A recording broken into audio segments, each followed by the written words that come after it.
இந்த ஃபோட்டோ பாருங்க. இதில் ஒரு நாகப்பாம்பு முழுக்க முழுக்க ப்ளூ கலரில் இருக்கா? இது உண்மையா அப்படின்னா என்னோட கருத்துப்படி இது உண்மை கிடையாது. ஏன் அப்படி சொல்கிறேன் அப்படின்னா, நாகப்பாம்பு அப்படின்னு நம்ம எடுத்துக்கிட்டாலே சில பொதுவான கலர்களில் தான் இருக்குது. என்ன கலர் அப்படின்னா, ஒன்று கருப்பாக இருக்கும், இல்லை பழுப்பாக இருக்கும், இல்லை காக்கியாக இருக்கும். அதுலேயுமே சிலத்துக்கு லைட்டாக கொஞ்சம் மஞ்சள் கலந்து வரும். அப்படின்னா முழுமையாகவே பழுப்பு கலரில் வரும். இது மட்டும்தான் இருக்குது. இந்த மாதிரி ஃபுல் ப்ளூவில் நாகப்பாம்பு கிடையவே கிடையாது. இது ஒரு காரணம். இன்னொரு காரணம் என்ன அப்படின்னா, இந்த ஒரே பாம்பை 2 ஃபோட்டோ எடுத்திருக்காங்க. ஸோ அந்த 2 ஃபோட்டோ கம்பேர் பண்ணும்போது பார்த்தீங்கன்னா, அந்த பாம்போட ஒரிஜினல் கலர் அந்த பாம்போட தலைக்கீழே தெரியும்.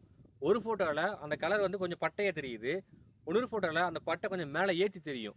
ஸோ இதை வச்சே நம்ம சொல்லலாம் இந்த பாம்பை அதில் அந்த பாம்பு கலர் மட்டும் மாற்றி எடிட் பண்ணி போட்டிருக்காங்க அப்படின்னு சொல்லிட்டு. இப்போ இந்த வீடியோ பாருங்கள். இது வேறு எந்த பாம்பும் இல்லை, நம்ம ஆற்றுலையோ கிணத்துலையோ இல்லை குளத்துலையோ ரொம்ப சாதாரணமாக பார்க்கக்கூடிய தண்ணி பாம்பு தான். ஏன் இப்படி ஒரு சிவப்பாக இருக்குது அப்படின்னா, அது மேலே ஒன்று சாயத்தை ஊற்றிருக்கணும், இல்லை பெயிண்ட் தூக்கி ஊற்றிருக்கணும். அதனால தான் இவ்வளோ சிவப்பாக இருக்குது. தண்ணி பாம்பில் இவ்வளோ சிவப்பான பாம்பு கிடையவே கிடையாது. ஆனால் ரெட் நெக்டு கீல் பேக் சொல்லக்கூடிய ஒரு பாம்புக்கு கழுத்தில் மட்டும் சிவப்பு வரும். இந்த மாதிரி அடர் சிவப்பாக உடம்பு ஃபுல்லாக வரவே வராது. இந்த மாதிரி பாம்பை கொடுமைப்படுத்தி கலர் அடித்து எடிட் பண்ணி யாருக்கு என்ன யூஸ் என்னன்னு தெரியல.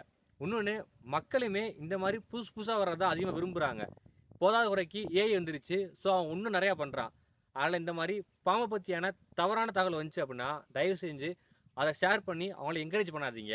நம்ம அதை எதுவும் பண்ணலை அப்படின்னா அந்த என்கரேஜ் குறைஞ்சி அவனே பாம்பை பற்றியான தப்பான தகவலை நிப்பாட்டிடுவாங்க.